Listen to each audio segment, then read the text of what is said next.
Hey, what's going on, guys? It is the SMT. Thank you for tuning in to watch this edition of the SMT YouTube channel.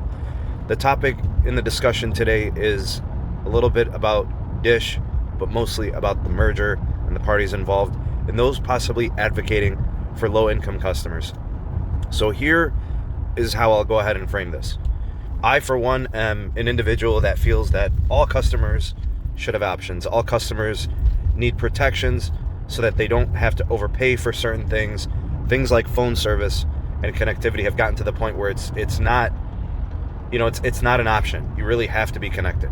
Jobs rely on it, school relies on it. There's a lot of reasons why smartphone and cell phone service has to be protected for consumers. And I think what's happening in this case, this involves Dish, and I think something that has to be addressed in the merger the rest of the way. So if Peter Adderton is correct, he is a guy who founded the original Boost company, and he sold it as part of a deal back in the mid-2000s, I want to say.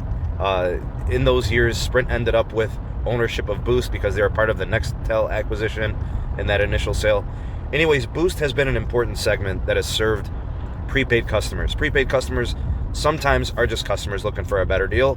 Other times they are low-income consumers that can't afford postpaid service or expensive services, premium services. In that case, we think about those customers. They need to be protected in this merger. They really do. I've said time and time again, if the correct concessions are put into place, if regulatory bodies build it into the concessions that companies have to be cognizant of those consumers, then they can win out of this as well. I trust that T-Mobile will do more for low-income and prepaid consumers. I'm not so sure about Dish. This story actually kind of reinforces that. So if Peter Adderton is correct, there's about 2.5 million prepaid customers that are probably going to be forced out of and away from the Dish company. And the reason why is it's believed that Dish is going to be looking to try to throttle, make the experience for those low-income prepaid customers, make it less than ideal. I don't know if I want to use the word painful, but make it slower, make it less appealing, to make them want to either get out of those current plans that they have, or it's going to be a situation where they want them out of the company's operations completely because they're just not profitable. So because Dish may not be able to increase their pricing, and because they're not going to be a profitable segment of their customer segment, they're going to want to get rid of them, and that's the way they're going to go about doing it.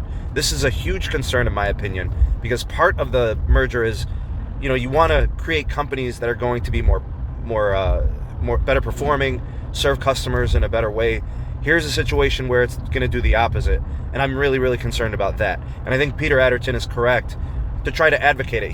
You guys got to follow him on Twitter. He is a huge consumer advocate. He always has been, to serve customers of all types. And I think he's got a great point here. I'm going to go ahead and put the card in the upper right-hand corner of the display right here. You guys can click on that. That is my top 5 reasons why I think Dish will fail as a carrier. I have tons of concerns. I did that video months ago. And I think this is just another concern to add to it. Because when somebody like Peter Adderton, who's clearly an advocate, is saying we need to advocate for these customers, yeah, I'm sure he has his own personal interest in the business. He actually wants to bid on Boost and get them back. But he's bringing up a point. If the DOJ won't let me bid on them, if I can't get in on this, I still want them to be protected. Is Dish in a position to really box these people out and not serve them to their needs? I think that does have to be into the concessions. If Letitia James and any other party, any attorney general, want to do something for customers, here's their opportunity to do it. I think T-Mobile will do it. I have more faith in them doing that. I don't know about Dish, because we know about their money issue. We know they're going to want to be profitable as they try to build out their future network. So they're going to want to be shedding these 2.5 million customers because they're not going to be making much money on them. So huge concern.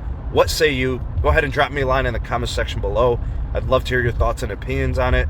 You guys let me know what you think. The voice of the people, the SMT Nation, is really important to me and important to the presence of the channel and the YouTube space. So I'd love to hear what you guys have to say on this matter.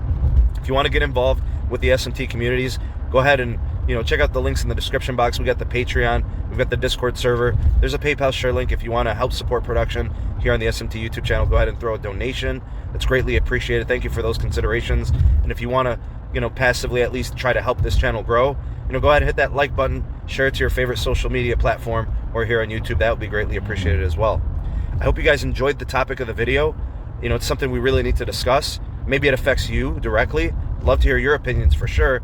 That's it for this one. I hope you guys have a great rest of the day. Maybe I'll see you tonight for the podcast. I'm the SMT, and I will see you guys on the next video. Peace.